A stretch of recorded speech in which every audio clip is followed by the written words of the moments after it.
Coming up.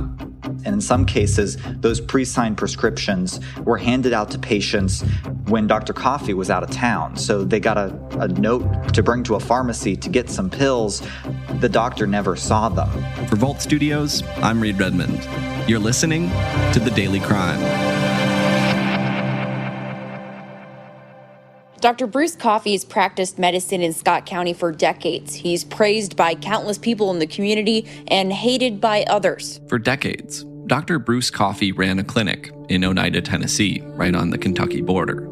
A clinic the government has called the primary drug supplier for drug trafficking organizations in multiple counties. Their sworn affidavit filed in 2019 says Coffey wrote bogus prescriptions, co-owned a pharmacy where many of the pills were sold, and illegally laundered money he made from drug trafficking. The allegations pertain to prescriptions of highly addictive Schedule II narcotic pills. Prescriptions, the DEA says, totaled in the millions. Over an 8-year period, the DEA said Coffey handed out prescriptions for nearly 5 million Schedule II narcotic pills, a rate of more than 1,640 addictive pills such as hydrocodone per day. Cole Sullivan joins us from WBIR in Knoxville. Cole, thanks for coming on to talk about another wild case out of Tennessee. Anytime. Thanks for having me. So, Cole, introduce us to David Bruce Coffey, this doctor from Oneida, Tennessee. Yeah, so Dr. Coffey was one of the most highly regarded doctors in Scott County, Tennessee. This is a rural county in Appalachia. It was among the most impoverished counties in Tennessee for a number of years. And Dr. Coffey's practice was right in the center of the kind of population center of the county. And he saw hundreds of patients. Many folks in Scott County would say that he was their doctor for their entire family growing up. He first came on my radar in 2019 for a different reason, and that was because the Tennessee Bureau of Investigation and the DEA raided his Oneida clinic that summer. The feds raided Dr. Bruce Coffey's office in June. The law enforcement arrived here at the... Now we know why. Federal court documents filed just before Christmas show a 2-year-long investigation into Coffey, his 2 sons, and an Oneida pharmacy. We asked attorney T. Scott Jones to help explain the implications of this investigation. Where there's a lot of smoke, there's generally fire. Tell us a little bit about that investigation. What did you learn at that point? At first, not much. The feds kept it pretty under wraps. We didn't know why they raided the clinic. We just knew that there was an ongoing drug investigation. But then, about 6 months later, in early 2020, the first filings in the case were unsealed in federal court, and we learned just the breadth of what the DEA says Dr. Coffey did, just how many pills they say he prescribed illegally to people. And I want to ask about some of the specifics there. But first, it's important to note the broader context surrounding these allegations that this area in Tennessee and in Kentucky, those are 2 of the states at the heart of the U.S. opioid crisis, which is taking tens of thousands of lives in the country every year. And it's ongoing. During the time of the DEA investigation and the allegations against him, this was really when the opioid epidemic in our part of East Tennessee was gaining steam and claiming lives at a rapid rate. More and more people were getting addicted, oftentimes starting with pills and then later turning towards harder drugs. And it was claiming lives. So this is a topic that, for not just folks in Scott County where Dr. Coffey lives, but across East Tennessee and really across wide swaths of the country, it was all-consuming. They were losing family members to the drug epidemic at this exact time. And the allegations laid out by the DEA in 2020 are pretty stunning. They said Dr. Coffey had prescribed millions of addictive pills, including over 1 million pills in McCreary County, Kentucky, over an 8-year period, enough for 15 pills for not just every patient of his clinic, but for every single man, woman, and child who lived in the county. Can you break down those allegations a little further for us? Well, the numbers you just laid out are pretty eye-popping. He's alleged to have prescribed 4.9 million pills over 8 years. And you talked about the McCreary County number, which stood out as well, because if Scott County is one of the most impoverished counties in Tennessee, McCreary County is even further up into the hills of Appalachia. And so that number of pills in that county had a huge impact on the people there. In addition to the allegations of just the number of hydrocodone and oxycodone pills that Dr. Coffey is accused of prescribing, there are also accusations from the DEA that he pre-signed prescriptions. And in some cases, those pre-signed prescriptions were handed out to patients when Dr. Coffey was out of town. So they got a note to bring to a pharmacy to get some pills. The doctor never saw them. In addition, during 10 undercover visits, the DEA says that they saw known drug dealers in the parking lot of Dr. Coffey's Oneida clinic, speaking with people as they walked into the clinic and then coming and taking their prescriptions from them when they walked out of the clinic. When DEA officers, undercover agents, went into the clinic to get seen by Dr. Coffey and his son, who was also a doctor at the clinic, they say that sometimes they were seen for only seconds by the doctors before receiving a prescription for highly addictive drugs. In one case, a DEA agent was seen for 65 seconds. Another case, the DEA says an agent was seen for 50 seconds.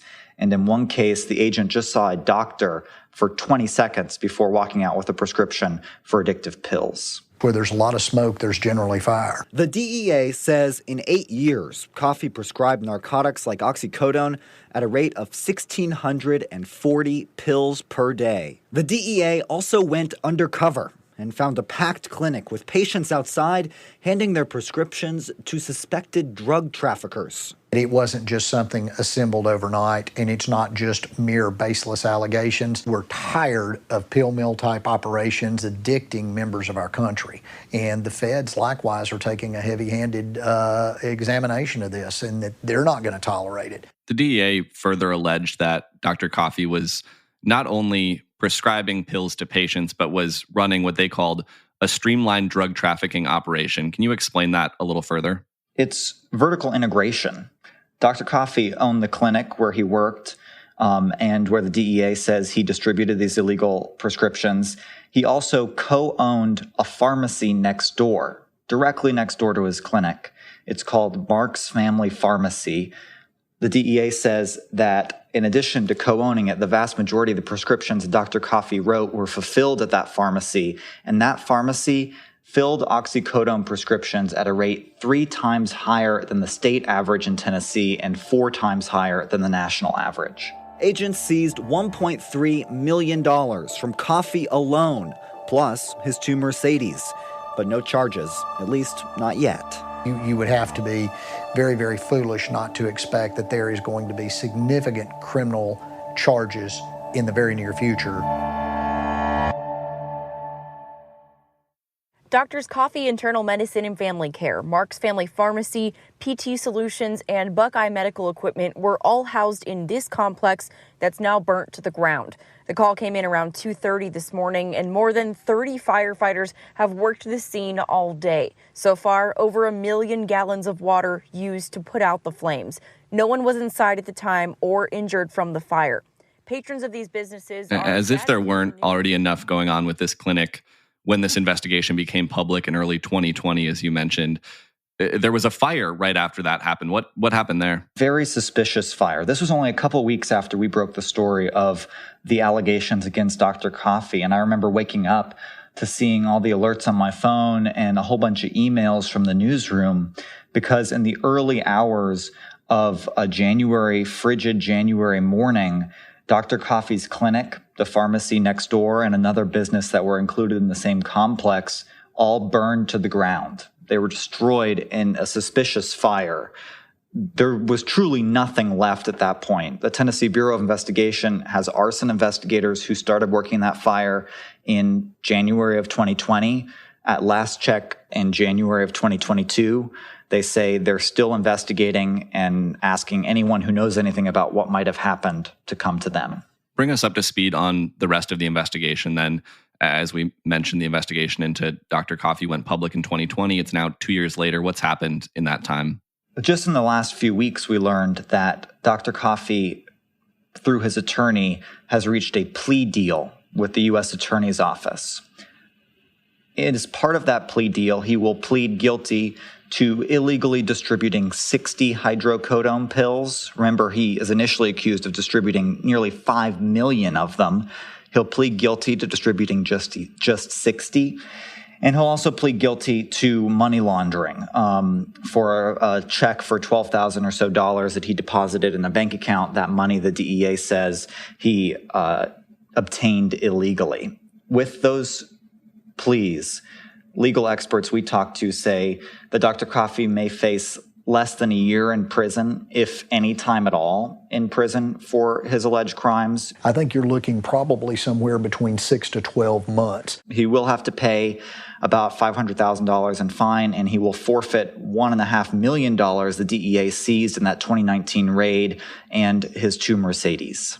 His attorney declined to comment, but defense lawyer T. Scott Jones, who is not connected to the case, says Coffey should be happy with his deal. I think that he is fortunate with regards to what I've seen in the plea agreement concerning the outcome, and ought to be very thankful. What I'm trying to figure out hearing that, and it sounds like maybe you're still trying to figure that out, is, as you mentioned, the DEA alleged Coffey was prescribing millions of pills. This plea agreement is for distributing 60 pills and illegally depositing money. Help us understand the scope of that deal, how we went from these just staggering allegations to what sound, like relatively minor charges. We don't know is the short answer. The slightly longer answer is that the U.S. Attorney's Office in the Eastern District of Tennessee said that we needed to contact the U.S. Attorney's Office in the Eastern District of Kentucky, where the case is also ongoing in kind of a parallel fashion. A spokesperson there did not get back to us. The defense attorney I spoke to said, when you're dealing with professionals, people like doctors who have medical licenses, it's really tough for authorities to sometimes prove whether this prescription was legitimate and this prescription was not. It's tough to determine, of the nearly 5 million pills the DEA says Dr. Coffey prescribed over 8 years, how many of those were illegitimate and could result in a long, drawn-out court battle over individual prescriptions. We also don't know what records may have been in his clinic when it burned. And a significant part of this agreement from your reporting is that the government is agreeing to stop its prosecution. Does that mean that these charges are the end of the road for Dr. Coffey? Unless he does something else, or unless there's a caveat for tax charges. But at this point, the plea agreement, which has to still be accepted by a judge, indicates that these charges, the 2 counts, one of distributing 60 pills and one of money laundering, those 2 counts will be the end of the road for this multi-year investigation into Dr. Coffey. We've been referring to him as Dr. Coffey throughout this. Is he still a doctor? Can Bruce Coffey still practice medicine? Interestingly, after the raid and after his clinic burned, Dr. Coffey continued to practice medicine in Scott County. His clinic moved locations. Eventually, it closed. And Dr. Coffey then went on to continue practicing as a doctor in a different clinic. At this point, as of October, Tennessee records show that his medical license has expired. Cole Sullivan with WBIR in Knoxville. Thanks again for coming on. Of course. And thank you for listening to this episode of The Daily Crime. We're right here with a new one every day of the week, Monday through Friday, so make sure you're subscribed to or following the podcast wherever it is you're listening right now. If you're looking for more shows, you can head over to vaultstudios.com for a full list of our podcasts, including our weekly True Crime Chronicles. That'll do it for this one. Until next time, for Vault Studios, I'm Reed Redmond.